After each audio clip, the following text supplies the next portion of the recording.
Bonjour à toutes et à tous et bienvenue dans ce nouvel épisode de C'est l'été. Aujourd'hui nous sommes aux portes de la Dordogne, à Nabino, sur la base de pleine nature de Poltrot. Nous allons aller rencontrer Patrick et William qui vont nous parler un petit peu des activités qu'il est possible de réaliser ici.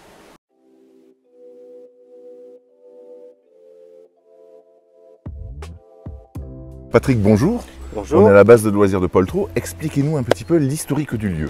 Alors, l'historique du lieu, il date de 2009. Il a été acquis par l'ancienne communauté de communes d'Opter. C'était une friche vraiment végétale, il n'y avait rien dessus et qui cherchait un lieu pour augmenter un peu la durée de séjour des touristes entre Opter et ici. La première chose qui a été créée, c'est le labyrinthe. Il y a un labyrinthe d'1 hectare. Et puis petit à petit, les choses ont avancé. Il y a eu l'acrobranche, il y a eu un petit acrobranche pour les enfants aussi, le Renardeau. Oui, c'est de 7 à 77 ans, hein, finalement. Exactement, hein, ouais. ouais, mais on peut le dire parce qu'il y a eu des 77 ans qui sont venus sur l'acrobranche. Alors qu'est-ce qu'on peut faire d'autre ici? Eh ben, on peut faire de la pêche, on peut nager un peu dans la rivière quand on passe côté Dordogne. Il y a 2 Explore Games. Alors un Explore Game, c'est un peu le mix entre Escape Game et puis c'est un jeu d'exploration. Alors il y en a un qui est sur tout le site, qui a été entièrement personnalisé et qui fait découvrir la faune et la flore du site. Parce que c'est quand même assez intéressant de voir qu'on a des choses au niveau de la rivière, au niveau de la fauche tardive. Et on est très, très à cheval sur ces animations, qui sont attractions qui sont sur le site. La fréquentation du site, en fait, on est à combien là à peu près? Alors, quand on parle annuellement, en retirant en pourcentage tous ceux qui travaillent, qui font des allers-retours, qui sont là souvent, en prenant 40% du chiffre, on est à 35 000 visiteurs par an.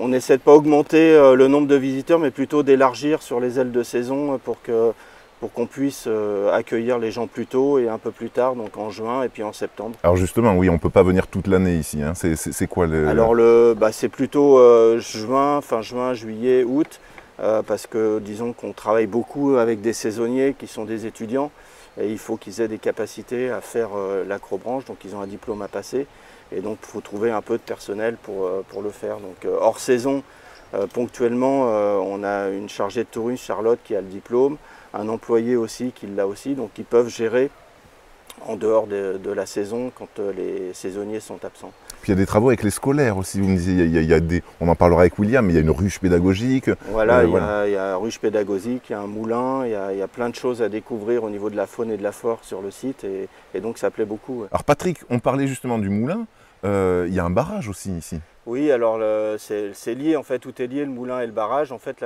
au niveau de la continuité écologique, il y a un barrage qui a été fait qui est pour séparer l'eau de la rivière et du bras qui alimente le moulin. Et ça a été fait il y a 2 ans à peu près. Et donc dans la foulée, il y a eu une passe à canoë qui a été faite, qui sert justement à ce que les canoës passent sur le site au lieu de passer autour du site. Donc ça donne un peu plus d'attractivité au site, ils peuvent s'arrêter, boire un verre ou manger, repartir après. Alors justement, boire, manger, il y a une guinguette ici aussi. Et exactement, donc la guinguette c'est très important, elle est ouverte à peu près de mi-avril jusqu'à octobre. Et ça fait partie du site, quoi. Franchement c'est important d'avoir cette guinguette. On peut y manger, on peut amener son pique-nique, il y a des barbecues. Mais bon, on peut même bouger la table en fait, en fonction du soleil et tout. On peut même bouger la table, ça c'est permis aussi. Et la guinguette peut faire un complément pour les frites ou les glaces pour les enfants. Et puis boire un verre après avoir fait l'Explore Game, l'acrobranche et tout ça, quoi. Alors venir en famille ici, ça coûte combien? Alors ça coûte combien? On peut dire qu'il y a différentes attractions, il y en a qui sont gratuites, il y en a qui sont très peu chères. Le labyrinthe, ça doit être 2 €. Il y a une course d'orientation dans le labyrinthe, ça fait à peu près 3 €.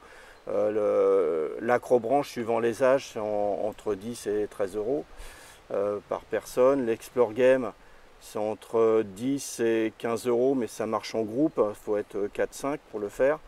Et puis voilà, on peut varier, on peut manger sur place, on peut faire plein de choses, quoi. Et donc il y a aussi des activités gratuites. Il y a des activités gratuites, c'est l'intérêt du site, on ne veut pas que tout soit payant. Le site est libre, donc ceux qui viennent, ils peuvent très bien regarder ou faire un tour pour promener le chien ou des trucs comme ça. Et justement, l'Explore Game dont on parlait, on va aller voir William qui va nous en dire un peu plus. Exactement. C'est Merci, un Patrick. acteur du jeu. Lettre cachée sur ces terres magiques. Allons, c'est parti. Alors William, vous êtes un sacré personnage ici, on vous voit partout.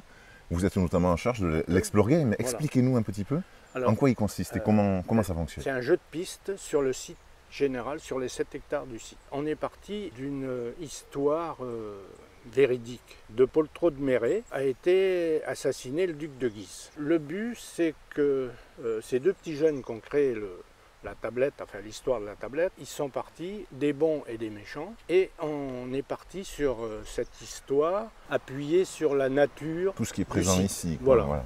Et on finit, il ne faut pas que je dise la suite, mais la fin se finit dans le moulin, dans un coffre. Spoiler alerte. Et la finalité, c'est qu'il se rend compte qu'il y a plein d'essence, quelquefois que les gens ne soupçonnent même pas de savoir. Donc ça peut prendre toute la journée finalement Non, faut de 1h30 à 2 heures. Si c'est un groupe de famille, je dirais, normal, avec 2 enfants, ils vont un petit peu plus vite si tout le monde s'y met. Et donc vous, on vous voit dans l'application, tout ça, vous êtes Et la oui, star. ben c'est ça, ils m'ont mis William le Sage. Donc après d'autres personnages fictifs, c'est le père Fouras local, quoi, en fait, de Fort Boyard. Si vous voulez. Ouais. Mais les yeux des enfants s'écarquillent quand ils me voient en vrai. C'est pour ça que j'ai souvent un bâton. Voilà. Donc on parlait également du moulin. Il y a un moulin qui est présent ici. Hein. Alors le moulin, moi je ne l'ai pas découvert. Alors, je suis un habitant de Saint-Romain, mais vous l'avez toujours connu, loin, quoi, ce moulin. Non, j'ai fait mieux que ça. Mon papa a porté du blé, l'échange blé-pain. Les grandes dates du moulin, c'est 1948. Il se transforme en minoterie comme il est. Et le pays d'Opter a acheté en 2009. Avec un petit flottement de 2 ans, parce qu'il y a une grosse canalisation de gaz qui passait. Donc on ne peut pas faire n'importe quoi. Ouais. Oui, je ne vous en parle pas des détails. Donc après, avec un projet plus ou moins vaste, vous avez parlé de l'acrobranche, du labyrinthe. Alors le labyrinthe a été planté par les écoles du secteur en 2010, je pense. Donc le moulin racheté, moi je me suis pointé, puisque j'étais conseiller municipal à Saint-Romain, délégué à la CDC, et j'ai dit, j'ai été voir ce moulin, fait du hasard, il était ouvert, et il est complet. Il y a toutes les machines. J'ai dit, bon, un bon nettoyage, si je trouve un petit peu d'explication, moi j'étais parti le faire expliquer pour les écoles, voilà. Alors il y a aussi une activité de pêcherie scientifique, si j'ai bien compris. La pêcherie scientifique est en stand-by actuellement, mais pas arrêtée. Alors, scientifique 2011, démarré 2011, 3 rivières en France, dont la Dronne. Ils ont mis 3 pêcheries, alors je dis îles parce que c'est sous l'égide de l'ONEMA et de CIRSTEA. Donc une pêche scientifique, on pêche des anguilles à la dévalaison, c'est-à-dire Mais c'est pas interdit la pêche aux anguilles? Oui, mais c'est des anguilles qu'on relâche. Ah d'accord. On leur met un numéro, on les pèse, on fait tout un tas de... Et les grosses, on leur met des balises. C'est l'aspect scientifique. Et c'est l'aspect scientifique, plus que ça, parce qu'il y a des balises le long de la Dronne, le long de l'île, le long de la Dordogne et l'estuaire de la Gironde, jusqu'à Abzac, je pense qu'elle était là-bas.